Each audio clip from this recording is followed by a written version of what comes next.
The Chantry teaches us that it is the hubris of men which brought the Darkspawn into our world.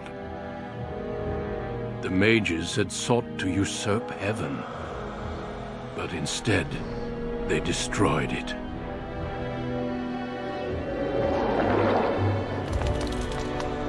They were cast out, twisted and cursed by their own corruption. They returned as monsters, the first of the Darkspawn.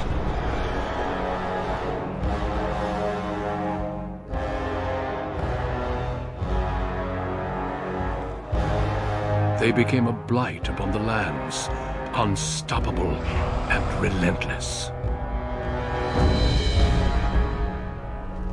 The Dwarven kingdoms were the first to fall, and from the deep roads, the Darkspawn drove at us again and again, until finally we neared annihilation.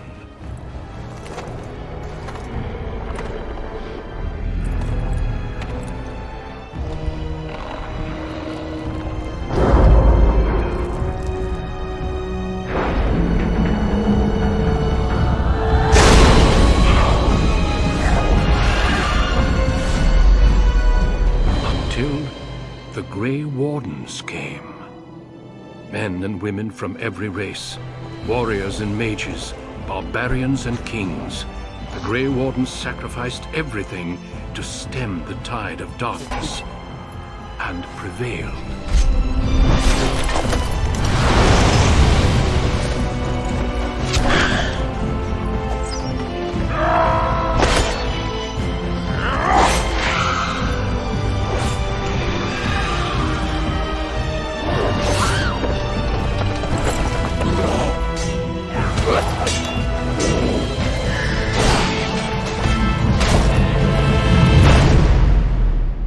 It has been 4 centuries since that victory, and we have kept our vigil.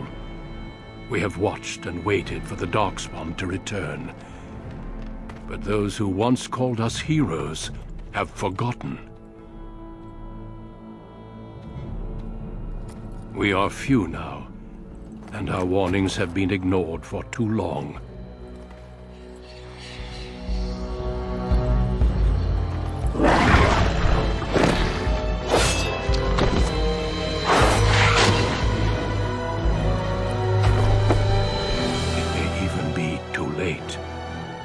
For I have seen with my own eyes what lies on the horizon. Maker, help us all.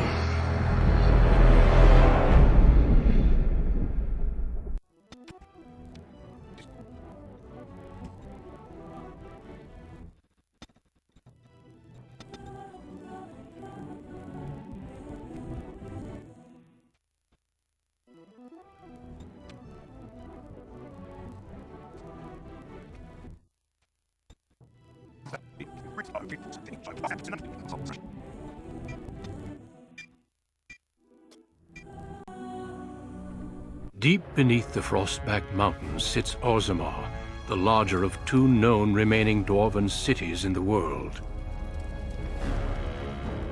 Orzammar was once the seat of a major empire connected by tunnels called Deep Roads, which stretched thousands of miles.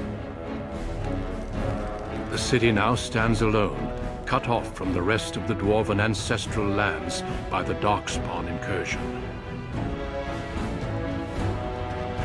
Secure in Orzammar's impregnable construction, the Dwarven noble houses continue their centuries-old power struggles. Assassination and blackmail are commonplace, but the appearance of honor is paramount.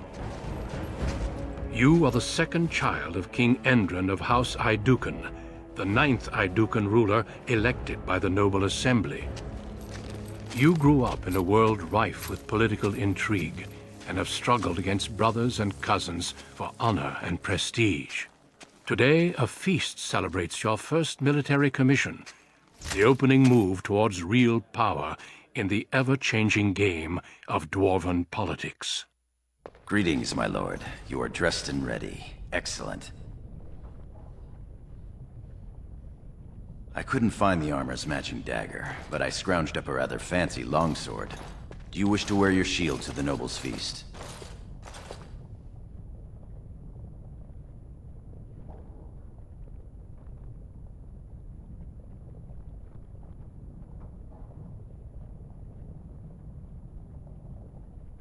Why not?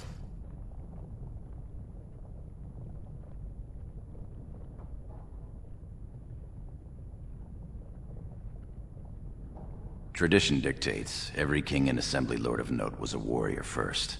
Of course, you could always be the first baker turned king. Can you bake? One can't take all this marching about and speech-making too seriously.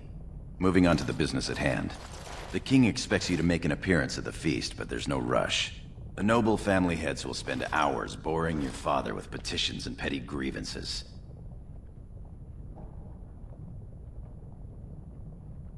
The usual. This lord had my cousin killed, this lord seduced my wife, this lord did the exact thing I'd planned to do to him, but he did it first. They pose and bluster, and each pretends he is the honorable man in a den of thieves and assassins. Bah. The rest is worth seeing, though. As part of the celebrations, permits have been auctioned off to members of the merchant caste who wish to sell wares in the Diamond Quarter. Lord Harrowmont has also opened up the provings for young warriors to test their mettle before tomorrow's battle. Perhaps we should go show them what single combat is really all about. And by we, I mean you. I'll practice my cheering.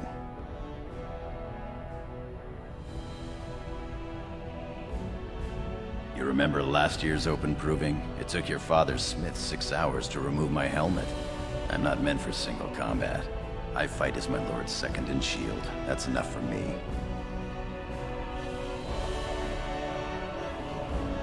Right behind you, my lord. The day is ours until the feast.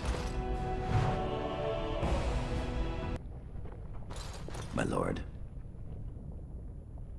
Not much that you don't already know. My father's father was a great hero of the Deep Roads excursions and raised the family to the top of the warrior caste. He was even nominated to join the assembly and found a noble house, but the honor was in the nomination. He wasn't afforded a single vote. My father served your father for many years, and now I serve you. Yes, I yearn to face the Darkspawn and prove my worth as your second.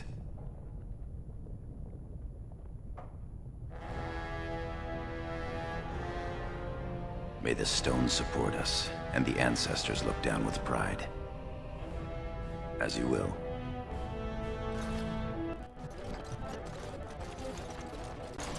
Balin?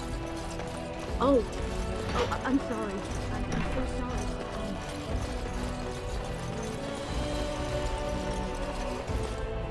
I'm sorry. I thought you were Prince Balin coming down the hall. Forgive me.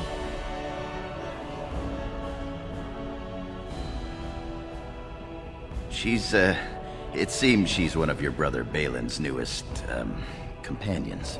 Prince Balin is attending the feast being held in Lord Iduken's honor. Yes, of course. It was presumptuous of me to think that he would return to... I am sorry. I will show myself out, with your leave, my lord.